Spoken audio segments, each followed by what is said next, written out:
Samson, a man chosen by God from birth, was known for his incredible strength, a gift from God to deliver the Israelites from their enemies, the Philistines.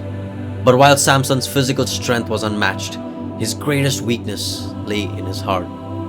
His story is one of power, temptation, betrayal, and ultimately, redemption. From the very beginning, Samson was set apart. An angel of the Lord appeared to his mother, announcing that she would give birth to a son who would begin to deliver Israel from the hand of the Philistines. He was to be a Nazirite, dedicated to God and bound by specific vows: no strong drink, no contact with anything unclean, and most famously, no cutting of his hair. Samson's uncut hair was a symbol of his dedication to God, and it was from this dedication that his strength flowed.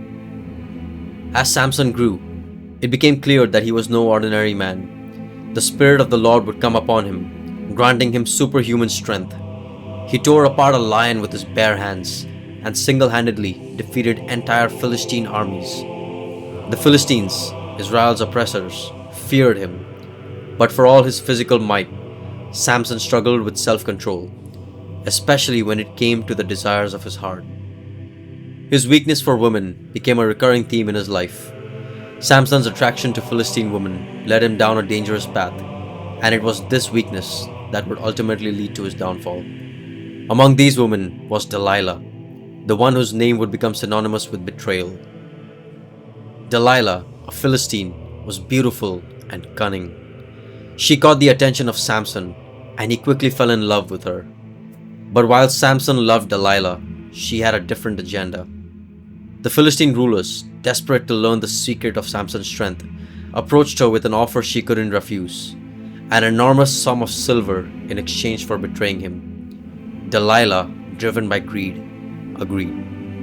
Night after night, Delilah pressed Samson for the secret of his strength.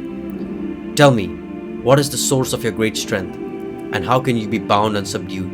she would ask, her voice soft and seductive. At first, Samson toyed with her, giving false answers. He told her that binding him with fresh bowstrings or new ropes would render him powerless, but each time Delilah tested his claims and failed. But Delilah's persistence wore Samson down. Day after day she begged, nagged, and manipulated, until finally, Samson could bear it no longer. In a moment of weakness, he revealed the truth. "My hair has never been cut," he confessed. "If my head were shaved, I would lose my strength and become as weak as any other man." Samson, so strong on the outside, had fallen to the relentless pressure of Delilah's seduction. His heart, once dedicated to God, had strayed. Delilah, now armed with the truth, waited until Samson was asleep. She called a man to shave the 7 braids of his hair, and as the razor touched his scalp, Samson's strength left him. When the Philistines stormed in to capture him, he tried to fight, but found that his strength had vanished. They seized him, gouged out his eyes, and bound him in bronze shackles. The mighty warrior, the deliverer of Israel, was reduced to a blind, powerless prisoner. Samson's fall was complete, and it seemed as though his story had ended in tragedy. But God had not abandoned him, and Samson's story was not over yet. While in prison, Samson's hair began to grow again, a sign that God's favor had not completely departed from him. The Philistines, confident in their victory, brought Samson out during a great feast to mock and humiliate him in front of other people. They celebrated their triumph over the once powerful Israelite, not realizing that God was about to demonstrate his mercy, even in Samson's weakest moment. As Samson stood between the pillars of the Philistine temple, he prayed to God one last time. "Sovereign Lord, remember me. Please, God, strengthen me just once more, and let me with one blow get revenge on the Philistines for my 2 eyes." Blind and broken, Samson placed his hands on the pillars and pushed with all his might. God answered his prayer, and Samson's strength returned. The temple collapsed, killing thousands of Philistines, including their leaders. In his final act, Samson fulfilled his purpose as a deliverer of Israel sacrificing himself to defeat their enemies. Samson's story is a powerful reminder of the consequences of giving in to temptation, of the dangers of trusting the wrong people, and of the destructive power of pride and disobedience. Samson's strength was not just physical, it was spiritual, a gift from God that required dedication and obedience.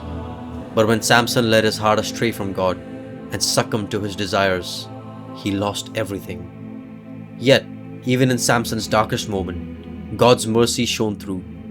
Though he was betrayed, blinded, and imprisoned, Samson's final prayer was heard.